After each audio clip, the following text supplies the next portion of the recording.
Kalau benar saya bilang benar. Siapapun dia kalau udah mulai ngaco-ngaco dengan anggaran, pasti saya sikat, nggak ada urusan. Biarpun badannya segede Mike Tyson, pasti saya lawan.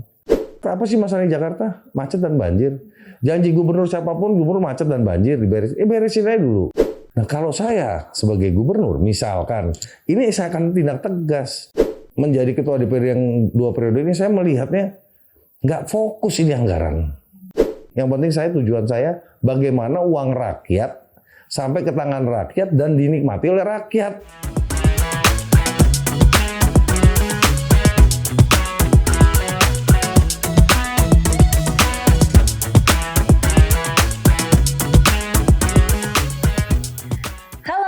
Lagi bersama saya Prima Alvernia dalam podcast Kata Wakil Kita. Nah kali ini adalah episode spesial karena HUT DKI Jakarta yang ke-495. Dan hari ini kita akan membahas seputar permasalahan dan polemik yang ada di kota Jakarta. Tentunya dengan narasumber yang juga spesial karena beliau ini merupakan ketua DPRD DKI Jakarta 2 periode. Siapa lagi kalau bukan Prasetyo Edi Marsudi. Ini dia. Halo Om P. Halo, apa kabar? Assalamualaikum warahmatullahi wabarakatuh. Waalaikumsalam warahmatullahi wabarakatuh. Baik, Om P apa kabar nih? Baik, sehat alhamdulillah. Baru melaksanakan acara paripurna istimewa ya, HUT DKI Jakarta yang ke-495. Kita dari pagi tadi ya, nih kita lanjut untuk ngisi acara podcast. Masih pakai baju nuansa Betawi. Nah kita pengen tahu nih, Om P gimana ceritanya sih bisa sampai jadi ketua DPRD 2 periode di DKI Jakarta loh. Ini pertama kalinya dalam sejarah. Jadi gini, partai ini menugaskan saya sebagai petugas partai untuk menjadi ketua DPRD Provinsi DKI Jakarta. Awalnya sih saya juga nggak ngerti ya, tetapi pengalaman organisasi yang saya lakukan dari Ormas, OKP sampai KNPI, saya pernah menjadi salah satu wakil ketua KNPI di periodenya Pak Adi Aksa Daud. Saya adalah wakil ketua. Terus saya juga di Ormas partai politik yaitu di Pemuda Demokrat, BMI. Juga di FKPPI, saya juga terlibat di dalam kepengurusan. Nah dari situlah pengalaman-pengalaman saya mendapatkan ilmu. Kalau bicara pras itu nggak pernah sekolah tinggi-tinggi. Pras itu ilmunya ada di lapangan, karena saya memang lahir tahun 62. 63 saya di Jakarta, saya mendarat pertama di Jakarta, itu ada di Kemayoran. Nah alhamdulillah dari pengalaman-pengalaman sampai hari ini, usia saya 60 tahun, saya memang anak Jakarta. Dan saya ngerti Jakarta gitu, artinya apa? Dari keluarga juga keluarga politik. Yang saya dulu PNI, orang tua saya PNI, ibu saya PNI, keluarga PNI lah. Ya jelas berafiliasi di partai politik pasti PDI Perjuangan. Dan hari ini saya memimpin yang kedua kali. Itu nggak gampang. Tekanan, pembahasan dan macam-macam itu ada. Tapi karena keteguhan dan permasalahan saya yang mengerti di lapangan, ya membuat saya menjadi satu kekuatan. Apalagi pada saat saya menjadi ketua DPRD pertama, itu kan ada pertarungan antara KIH dan KMP. Koalisi Indonesia Hebat dan Koalisi Merah Putih.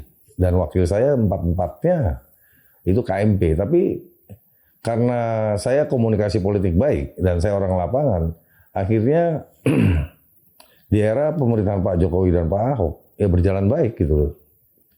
Ya kalau ada sedikit keributan ya namanya dinamika biasa lah itu ya. Nah sampai di eranya Pak Anies, saya ditunjuk lagi oleh Ibu Ketua Umum Bu Megawati Soekarno Putri untuk meneruskan tugas saya sebagai Ketua DPRD yang kedua kali. Saya mengucapkan terima kasih kepada Ibu Mega yang telah mempercayai saya. Nah di dalam memberi satu tanggung jawab kepercayaan ini kan nggak gampang. Dan nggak mungkin lah DPP partai menugaskan saya nggak melihat track record dari saya. Nah kalau dibicara saya anak Jakarta, saya keturunan dari Ibu Semarang, Bapak Surabaya. Saya ini orang Jawa tapi besar di Jakarta. Nah saya suka kadang-kadang dengan teman-teman Ormas Bamus Betawi, gue ini kalau dibilang orang Jawa, apakah gue orang Jawa? Kalau gue dibilang orang Betawi, apakah gue orang Betawi? Karena lahir 62, 63 saya di Jakarta. Nah akhirnya disitulah saya banyak teman. Dan alhamdulillah semua permasalahan saya selalu tuntaskan. Jadi tidak ada di kepemimpinan saya itu mengganjel-ganjel permasalahan gitu. Kalau ada apa ya saya ngomong gitu. Kalau ada apa lagi saya ngomong. Nah tahu permasalahannya. Gitu. Nah kalau filosofi hidupnya seorang Om P apa nih? Jadi kalau saya, filosofi hidup saya itu jadi ada 3. Jadi manusia tuh jangan baik dan pintar sama dengan tolol. Kok bisa? Harus cerdik kayak saya. Cerdik. Pinter enggak, tolol juga enggak. Tapi saya dipercaya 2 kali. Mantan preman loh padahal. Bukan preman lagi udah. Saya dulu hidup saya itu kalau enggak masuk penjara, masuk rumah sakit. Kalau enggak mukul orang, dipukul orang. Buat pandangan saya ya, mungkin pandangan orang lain beda dengan saya. Tapi dari hal-hal yang seperti itu akhirnya saya dikenal di mana-mana. Kalau anak Senayan tanya Pras, pasti dikenal. Terus nih satu lagi nih, hobinya kan terkenal sebagai pebalap dari muda. Ya dulu. Jadi nih pekerjaan utamanya yang mana nih? Jadi kalau pekerjaan utama dari dulu emang saya suka balapan. Dari motocross, balap di Ancol, terus rally, slalom. Sekarang karena hobi saya cuma satu itu, nggak ada lagi. Dari kecil emang hobinya dengan tantangan gitu. Yang istilahnya buat saya, balapan itu benar-benar fair play. Tidak pernah balapan bisa KKN. Kita start sampai ujung waktu kita itu. Lu mau jadi juara ya lu kejar sekencang-kencangnya tapi tidak membahayakan buat kita bisa terbalik. Tapi kalau bicara masalah terbalik mobil udah berkali-kali saya. Nggak kapok ya? Nggak kapok. Karena apa? Balapan itu kan diatur dengan aturan. Regulasinya jelas, harus pakai roll bar, pakai safety belt, 6 titik gitu. Jadi kita terbalik lontang berkali-kali nggak masalah. Saya bilang, nah dari sini kayak kemarin seusia saya kemarin 59 masih balapan di Danau Toba dengan 16 SS. Jadi kurang lebih kira-kira 200 kiloan lebih lah. Masih kuat. Kemarin lagi saya di Hambalang ada balapan saya ikut 8 SS. Orang bingung dengan usia saya 60 tahun masih kuat karena apa? Tetap saya menjaga kebugaran saya ya dan satu. Yang kedua, pikiran saya nggak pernah jorok. Artinya apa ya? Kita buat happy aja gitu loh. Nggak pernah mau mengintrik orang atau apa orang kecuali dia istilahnya mengganggu saya. Siapapun dia saya tabrak. Jadi pelajarannya fair play gitu fair ya? Fair play ya. Jadi adrenalin, gentle, laki-laki, finish, ya itu hasil lu. Jadi tidak pernah saya berkhianat kepada siapapun juga. Kalau memang saya nggak suka, saya mundur, saya diem. Nah, ada nggak nilai-nilai dari situ, dari nilai-nilai balap gitu ya, yang ada pengaruhnya ke jabatan sekarang sebagai ketua DPRD? Ada, sangat-sangat saya rasakan. Karena bukan apa-apa, pembalap itu kan sportif. Dan saya juga bicara sama teman-teman di Dewan, mengendalikan 106 anggota Dewan, ya 105 anggota itu nggak gampang. Kalau gubernur mungkin gampang, anak buahnya ASN cuma memikirkan bagaimana gue naik jabatan, bagaimana gue dapat posisi. Kalau ini kan enggak, orang politik semua. Nah, bagaimana caranya mereka untuk percaya dan saya enggak ini. Bersihkan badan saya dulu, saya bersih, tidak macam-macam ya. Saya ngobrol kepada mereka, komunikasi dengan mereka yang baik. Ya alhamdulillah mereka juga bisa istilahnya menghormati saya. Saya nggak pernah saya urusan orang ini nggak pernah mau tahu saya urusan. Tapi kalau nggak benar saya bilang nggak benar. Kalau benar saya bilang benar. Siapapun dia kalau udah mulai ngaco-ngaco dengan anggaran pasti saya sikat nggak ada urusan. Itu karena apa? Ini tanggung jawab saya sebagai pimpinan. Ketua DPRD kan cuma 1. Wakil ketua DPRD ada 4. Apakah 4 orang itu bisa tantangan untuk memutuskan satu anggaran? Kan nggak bisa. Tetap pimpinan Dewan yang memutuskan. Nah di situ saya menjaga dan saya komunikasikan dengan para wakil. Jangan ada aturan-aturan yang nggak boleh lu tabrak. Kalau lu tabrak, gue nggak akan mau tanda tangan. Sampai kapanpun saya nggak mau tanda tangan. Biarpun badannya segede Mike Tyson, pasti saya lawan. Itu prinsip saya. Jadi prinsip hidup itulah. Akhirnya bicara masalah lari ke keluarga. Keluarga semua sama pembalap. Jadi nurun ke anak-anak semua ya? Anak-anak termasuk anak perempuan saya gitu. Nurun pembalap, satu main kuda. Jadi tapi hobinya olahraga semua ya? Olahraga semua. Jadi saya biasakan kepada keluarga saya. Demokratis di rumah ya, kita terbuka kepada anak-anak. Sabtu Minggu pasti saya tempatkan badan saya sebagai orang tua berdekatan dengan keluarga. Ya mau itu makan malam atau kita wisata di mana, pasti saya akan sempat-sempatkan. Balapan pun saya ajak biar mereka tahu. Jadi ya bukan dibilang happy, jadi dekat gitu antara keluarga. Bondingnya jadi dapat gitu ya. Gitu. Nah terus kalau sekarang sebagai ketua DPRD ini lebih ke apa memandangnya seorang Om Pras? Pengabdiankah atau tempat nyari cuan nih? Kalau Mbak tanya seperti itu, saya ini sekali lagi tahun 63 saya di Jakarta. Saya ingin sekali Jakarta benar-benar ibu kota metropolitan yang baik. Kan masih banyak di Jakarta ini yang harus diberesin gitu. Karena bukan apa, janji setiap gubernur yang ada di Jakarta di dalam RPJMD-nya itu selalu janji yang muluk. Tapi apa kejadiannya? Apa kejadiannya? Semua kejadiannya akhirnya setelah jadi berubah dari RPJMD. Itu pun saya sekat. Gitu. Jadi kayak model Jakarta, apa sih masalahnya Jakarta? Macet dan banjir. Janji gubernur siapapun, gubernur macet dan banjir diberesin. Beresin aja dulu. Udah dicontohkan oleh pemerintahan sebelumnya, yang sekarang ini ya, di sebelumnya Pak Anies. Itu semua diturap, disetel semua. Jadi alur airnya semua diatur biar lari ke sungai. Iya kan? Nah sekarang bagaimana supaya Jakarta ini nggak banjir? Kalau turap itu udah jadi, pasti ada yang banjir kecil-kecil gitu. Nah itulah PR kita. Atau penyangga-penyangga Jakarta harus dikasih hibah. Karena kalau nggak dikasih hibah, duit dari mana mereka dengan anggaran APBD Jakarta yang 87 triliun ini? Kan harus ngasih hibah ke mereka buat embung-embung di mana. Sekarang kita melihat puncak Megamendung Cipayung. Sekarang bisa banjir di sana. Artinya apa? Pembangunan di puncak itu banyak sekali ya. Akhirnya tanahnya nggak bisa jadi serapan air. Gerojok ke bawah, Katulampa masuk ke Jakarta. Nah ini emang kompleks banget ya Om ya soal permasalahan di Jakarta. Apalagi Jakarta usianya ini udah ulang tahun yang ke 5 abad. Iya, 5 ya, abad. hampir 5 abad, 495 tahun gitu kan. Dengan penduduknya yang sekarang itu udah mencapai 10 juta lebih Om. Itu kan wah banyak banget dengan kota Jakarta yang sekecil ini. Apalagi kan Om tahu sendiri, yang kerja di Jakarta banyak. Kalau siang udah berapa kali lipat yang nambah jumlahnya gitu. Nah ini kan pasti menimbulkan ketimpangan sosial. Ada yang tinggalnya di kolong jembatan, di mana. Nah ini gimana caranya Jakarta? Sebetulnya ya dulu, bukan saya, sekali lagi saya di sini bukan membanding-bandingkan pemerintahan sebelumnya ya. Harusnya kan itu bisa dilakukan. Contoh soal kali di Jakarta itu 20 meter. Di 20 meter ini ada pasti jalan inspeksi kiri kanannya. Apa yang terjadi di Jakarta? Ada oknum-oknum orang yang datang ke Jakarta, dia nggak punya tempat tinggal. Dia tinggal di bantaran kali. Nah kalau saya sebagai gubernur, misalkan, ini saya akan tindak tegas. Contoh soal yang paling gampang, Kampung Pulau sekarang udah gak mendingan.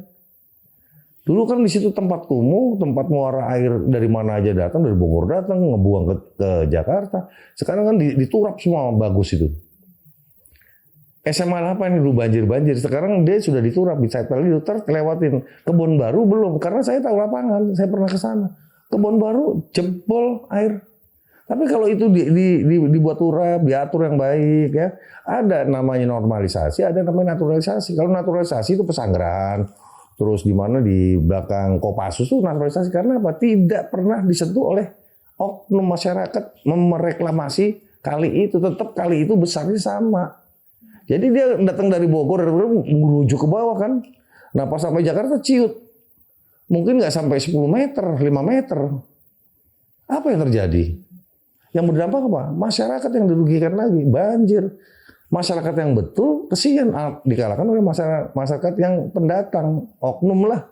Saya bilang, nah di sini waktu itu pemerintahan sebelumnya mengeksekusi itu. Sodetan harus dipikirkan. Jadi kalau saya menjadi ketua DPR yang 2 periode ini, saya melihatnya nggak fokus ini anggaran. Harusnya macet, banjir. Diberesin dulu karena implementasi macet tuh banyak sekali. Implementasi banjir banyak sekali. Kalau itu diberesin satu persatu, saya rasa masyarakat Jakarta juga seneng. Misalkan beli rumah, beli tanahnya mereka, ganti untung. Kan mereka seneng. Sekarang kalau misalkan rumah kumuh dibeli rugi, dia mau beli lagi di mana? Nggak mungkin juga. Nah pemerintah tugasnya apa? Menyediakan rumah sewa sama rumah bisa dibeli.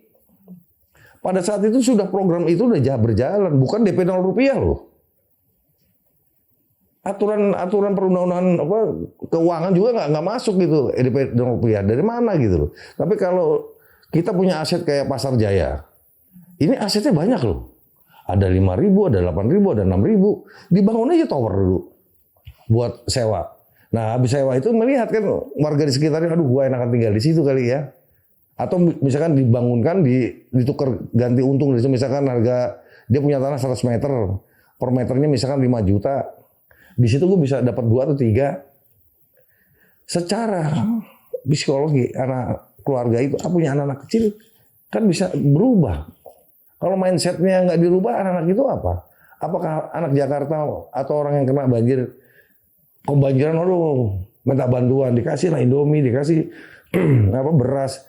Itu kan nggak merubah mindset orang Jakarta. Kalau itu ditaruh di atas, ditata yang rapi, oke, mengenai maintenance-nya, rumah susun misalkan itu, pemerintah mensubsidi di situ. Tapi kan lama-lama orang kan bisa mandiri sendiri di situ. Makanya dikasih sewa rumah murah, rumah susun murah. Tapi sekarang sekali lagi, oknum jangan bermain. Jadi harus diberantas oknum, bukan jadi pelihara iya, gitu kan? Iya, harus diberantas, nggak bisa enggak. Emang ini kalau dibilang kita ingin maju lagi di pilkada, mungkin orang nggak akan milih kita. Nggak ada masalah, tapi kita sudah berbuat yang baik gitu untuk masyarakat. Cuman kan banyak yang maunya penting kepilih lagi. Nah, tapi kan nggak bisa begitu. Kapan dia mau kerja? Akhirnya kan kerja normatif. Janji dia di dalam pilkada itu kan cuma janji-janji aja. Boleh manis-manis, tapi tanggung jawab lo mana? Karena disinilah pengalaman-pengalaman saya setiap tahun anggaran, mau menjelang tahun anggaran, saya pasti turun ke lapangan. Saya melihat musrembang, dari tingkat lurah, kota, sampai provinsi. Apa yang terjadi? Copy paste semua. Template semua. Iya, template semua. Jadi kan sayang gitu loh. Buat kayak uang itu diminimalis seminimalis mungkin, difokuskan uang itu, pasti jadi barang. Tapi kalau semua dikasih dengan harga, dengan anggaran yang sama, atau kepentingan teman eksekutif atau kepentingan teman-teman legislatif yang dibilang cuan-cuan itu disingkirkan, beres bos Jakarta bos. Kecil itu, gitu. Apalagi sebentar lagi Jakarta mau pindah ibu kota. Ini kan harus dipikirkan, apakah ini masih ada kekhususannya atau tidak, kan ini dalam kajian semua. Nah hal-hal seperti inilah kalau saya fokuslah anggaran. Bapedanya ini apa istilahnya, Badan Perencanaan Daerahnya ini harus betul-betul fokus, jangan ngayal lagi nih. Oh ada 10 hayalan, tapi satu aja nggak sampai, gitu loh Mbak. Oke, tadi kita udah ngebahas mengenai ketimpangan sosial, terus juga ngebahas banjir. Nah sekarang nih masalah kemacetan, kan sekarang ganjil genap diperpanjang nih misalnya. Terus ada peraturan-peraturan lainnya lagi. Sebetulnya jadi kemacetan gimana caranya? di Jakarta nggak boleh mobil kita 5. Nah kalau 5-5-nya jalan, misalkan saya tinggal di daerah Kebayoran Baru, terus saya mau ke Jakarta Timur, mau di sana. Kalau 5-5-nya ke sana, kira-kira di tengah jalan macet nggak? Ini salah satu contoh yang kecil, belum motornya. Jadi perda itu harus diperkuat, karena sudah ada diketok kok. Apa fungsinya perda kalau diketok nggak dilaksanakan, nggak dieksekusi? Kan nggak ada gunanya juga. Begitu. Jadi kasih mall lagi dekat sana, belilah tanah tempat hiburan kayak dulu namanya Air Petra. Kalau sekarang gue nggak tahu nih namanya apa. Penggantinya Air Petra gue nggak tahu nih. Sampai hari ini gue nggak hafal. Dulu ada Clue. Sekarang penggantinya Clue apa? Sekarang gue juga nggak tahu. Apakah CRM apa saya nggak ngerti ya. Nah hal-hal seperti itu udahlah. Saya pernah bicara dengan Pak Anies pada saat Pak Anies menang pemilihan gubernur. Ke ruangan saya bilang, udah Pak Gubernur, yuk kita kerja. Pilkada sudah selesai. Mari buat yang baik, teruskan. Yang kurang baik, ayo kita ngobrol.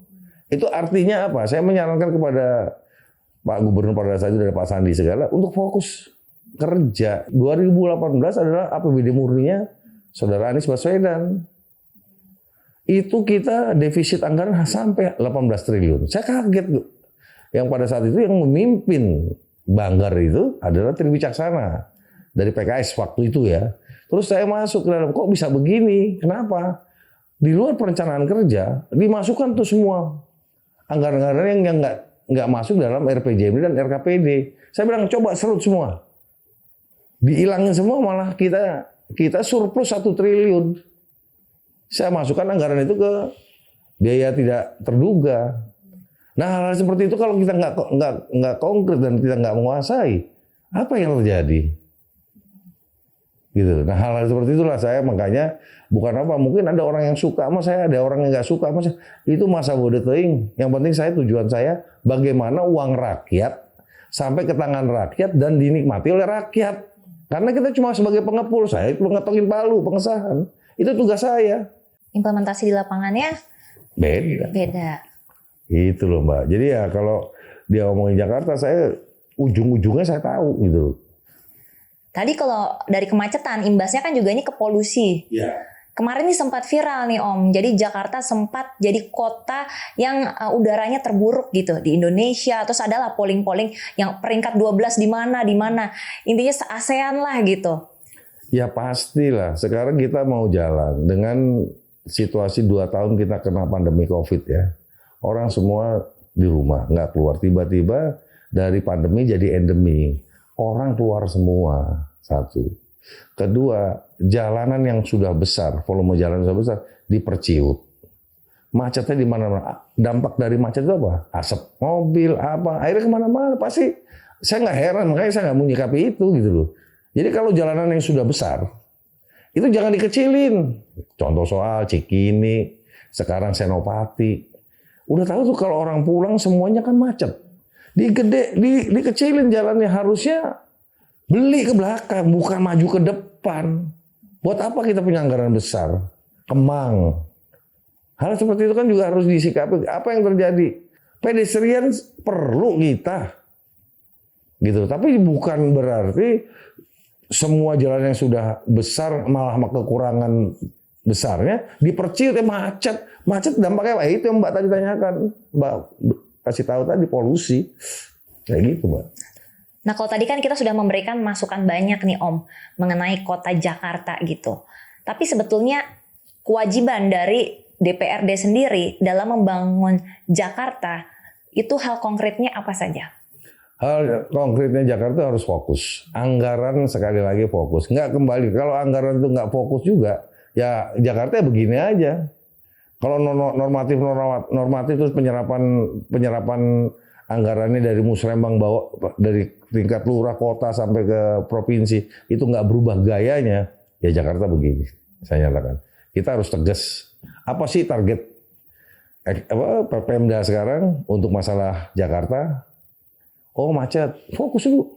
Oh banjir, karena pendidikan dan kesehatan itu given bos 20% ke atas, 28-20% lah. Itu nggak bisa diapa-apain tuh. Nah yang ini nih, yang harus kita bisa beresin. Tapi kalau semua dikasih rata, ngapain beli tanah banyak-banyak? Tanah juga nggak dipakai. Mendingan tanah itu ya diamankan, sudah beli banyak, dibangun. Yang bantaran kali diberesin, dibeli itu semua.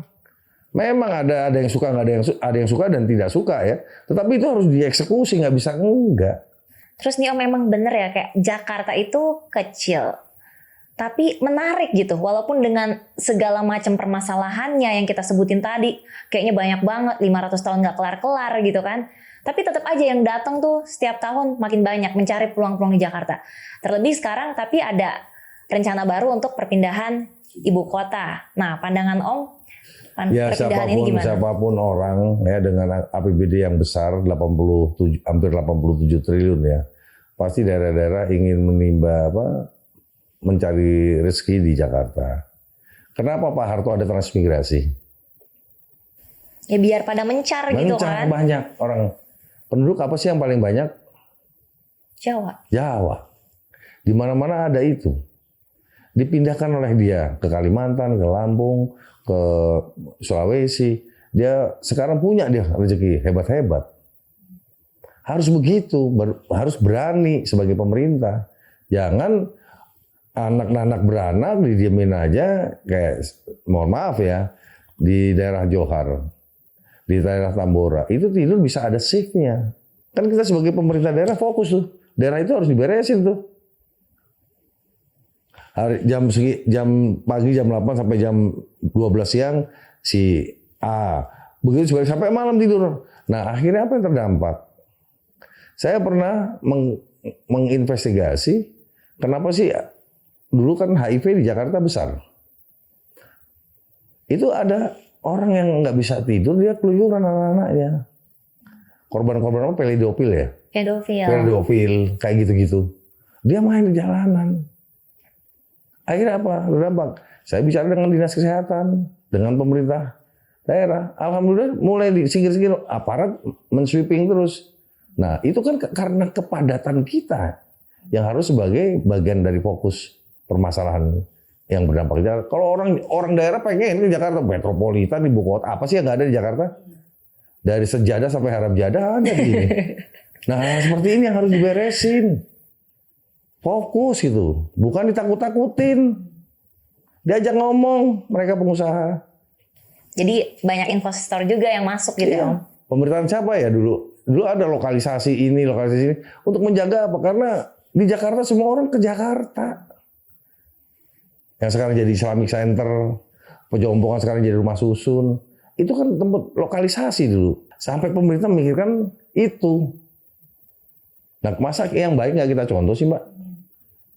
Supaya apa? Sekarang Jakarta sudah terlalu kecil, ya. Luasnya, tapi nggak diperlebar. Tapi kalau diperlebar yang dapat enaknya juga orang lain, istilahnya menengah ke atas, itu juga nggak fair. Harus dibagi, ini kan berapa untuk masyarakat menengah ke bawah, masyarakat menengah ke atas berapa? Karena apapun ceritanya itu kan permasalahannya ada uangnya di situ. Dia pemodal, pasti kan nggak mungkin mau rugi. Tapi kan pembandingnya kan harus jelas. Dan Jakarta harus punya anggaran APBD yang bisa besar. Saya sepakat dengan Pak Ahok pada saat itu ada kontribusi 15%. Saya sepakat. Itu bukan diambil oleh Pak Ahok atau saya, tapi dimasukin ke kas daerah. Bisa bangun di mana-mana. Tapi kalau mau memang Jakarta ini kekumuhan, rumah ini, ya yang punya aset kita banyak, kita bangun rumah susun dulu. Lihat. Nah, rumah yang kumuh-kumuh itu kita beli lagi, kita bangun rumah susun. Malaysia aja nyontoh kita, itu kebun kacang. Itu rumah susun kebun kacang itu dicontoh Malaysia dan Singapura. Sampai sekarang Singapura, Malaysia, kalau saya masih bagus. Kalau di sini udah gimana? Udah ada lebih tanah sedikit, taman bengkokan gitu dibangun sama dia. Nggak terkontrol karena apa? Di sini harus ada pemerintah, nggak mungkin enggak. Bukan mereka pasti kalau bisa lebihin gitu.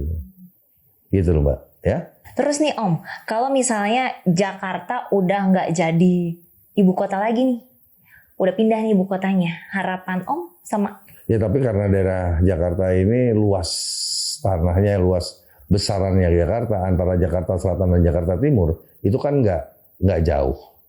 Jakarta Pusat dengan Jakarta Barat kan nggak jauh. Saya rasa dengan daerah kekhususan ini tetap dia menjadi skala prioritas untuk daerah perekonomian atau apa gitu. Nah, kalau misalkan saya jadi gubernur, pembangunan yang sudah umur 50 tahun, saya buatkan perda, rubuhkan. Untuk apa? Untuk kayak orang penyakit ginjal perlu darah, cuci darah. Darah itu darah sehat lagi yang masuk. Kalau sekarang begini kan udah given, nggak bisa apa-apa. Di luar negeri Mbak, ada tanah kosong di tengah kota, bukan dibangun gedung buat parkir, ini kan pendapatan semua. Tapi kalau misalkan mau ngadain acara yang besar-besar untuk di Jakarta, misalkan tuan rumah Jakarta, model kayak di Korea, di Cina, knockdown itu tak selesai.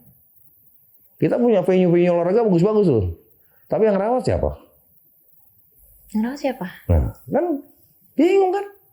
Apakah pemerintah daerah atau PB-nya atau pemerintah pusat, KONI?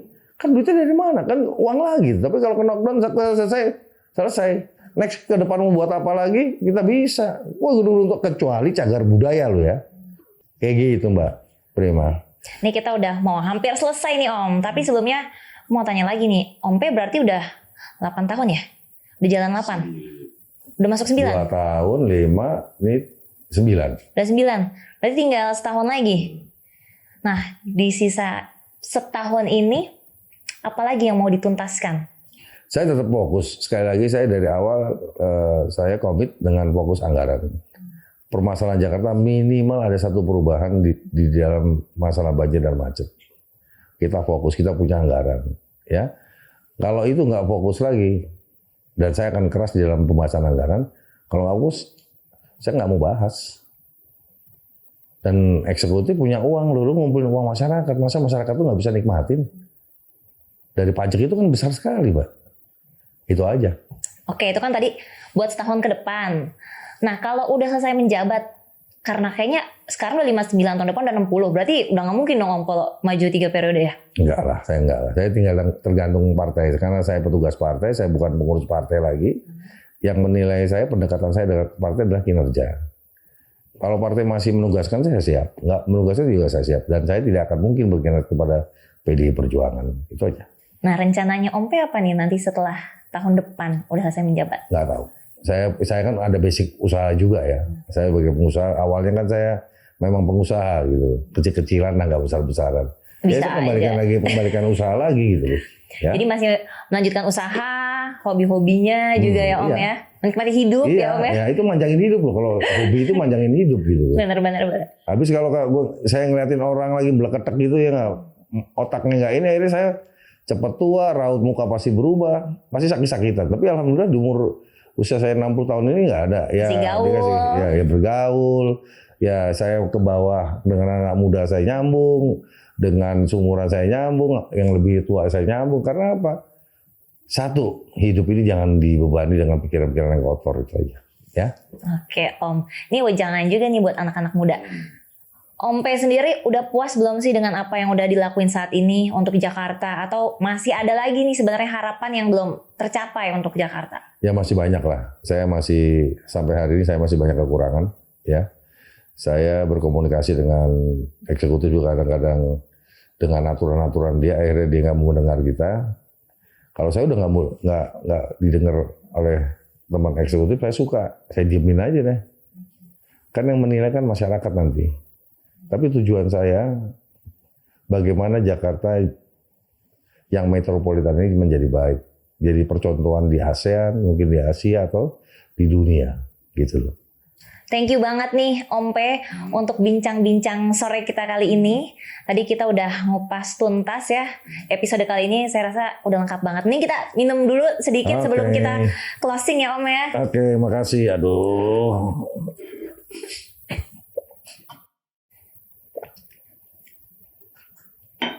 Nanti abis ini kita lanjut lagi obrolan yang lebih santai ya Om ya. Ya, makasih. Saya juga makasih Mbak Prima. Ya warga Jakarta, itu tadi bincang-bincang kita pada podcast kali ini di Kata Wakil Kita. Di episode spesial HUT DKI Jakarta yang ke-495 bersama Om P tentunya, Ketua DPRD Provinsi DKI Jakarta. Tentunya kita akan ketemu lagi di sesi-sesi selanjutnya pada podcast-podcast lainnya dengan narasumber yang oke-oke juga tentunya. Saya Prima Vertia pamit, sampai jumpa. Terima kasih.